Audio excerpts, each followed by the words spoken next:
ভারতের সময়টা খুব বেশি ভালো যাচ্ছে না।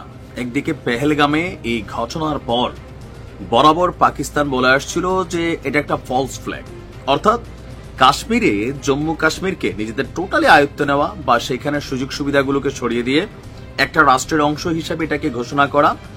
আবার আজাদ কাশ্মীরেও অভিযান চালানোর একটা পরিকল্পনা আছে ভারত সরকারের, আর যার কারণে তারা এইটা নাটক হিসেবে সাজিয়েছে।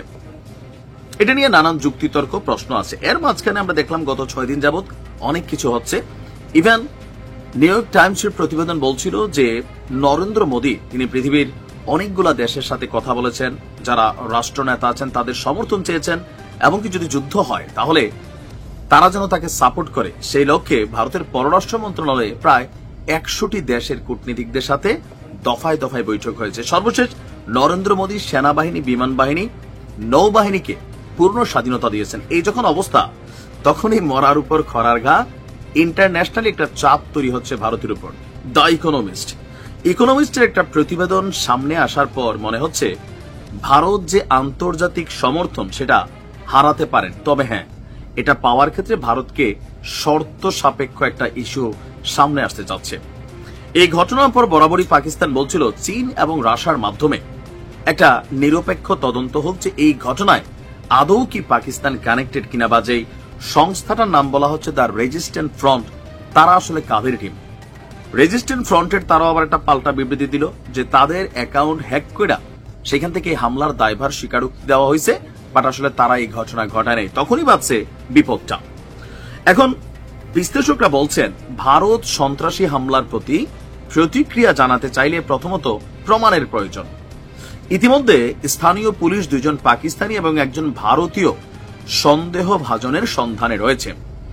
আর 2019 সালে ভারতের কাশ্মীরের বিশেষ মর্যাদা বাতিলের পর টিআরএফ বা দ্য রেজিস্ট্যান্ট ফ্রন্ট যেটা গঠিত হয় সেটা কিন্তু ভারতের সন্ত্রাসী সংগঠন হিসেবে চিহ্নিত। এখন ভারতীয় গোয়েন্দারা মনে করছে যে এটা পাকিস্তানি লস্করি তৈয়বার একটা ছদ্মবেশী শাখা।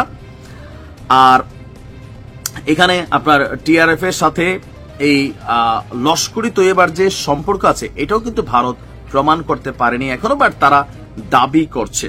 এখন আপনি যখন যুদ্ধ করতে চাইবেন একটা দেশের সাথে, আপনাকে বেশ কিছু তথ্য প্রমাণ এভিডেন্স মূলক থাকতে হবে যে ইয়েস এটা ঘটছে, এই দেখো এই রেজিস্ট্যান্ট ফ্রন্ট লস্করি তৈয়বারী শাখা, কোনো ভুল নাই, এরাই ঘটাইছে, আমরা সেখানে হামলা করতে চাই।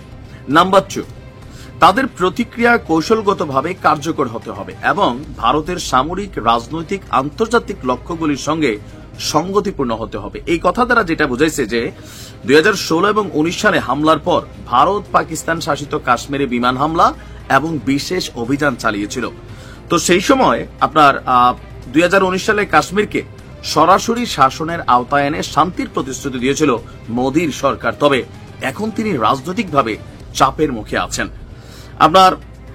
আমরা যতটুকু বুঝতে পারছি যে ভারতকে এই মুহূর্তে একটা আন্তর্জাতিক চাপ যেটা ফিল করতে হচ্ছে সেটা হচ্ছে এই ঘটনাটার দিন বেশ কিছু রহস্যজনক ঘটনা ছিল। নাম্বার 1, ওই দিন সেখানে সেনা ছাউনি ছিল না, পর্যটকদের উপস্থিতি আছে। নাম্বার 2, যেই সংগঠনটা মাত্র 2-3 ঘন্টার মধ্যে দায়িত্বটা নিল, আমরা করছি ভাই, পরে তাই সংগঠনে আবার বলল এটা যেটা ফেক। নাম্বার 3, একজন সেনা সদস্যের পরিচয় পাওয়া যায়নি, বাট তিনি বলছেন যে এটা পরিকল্পিত।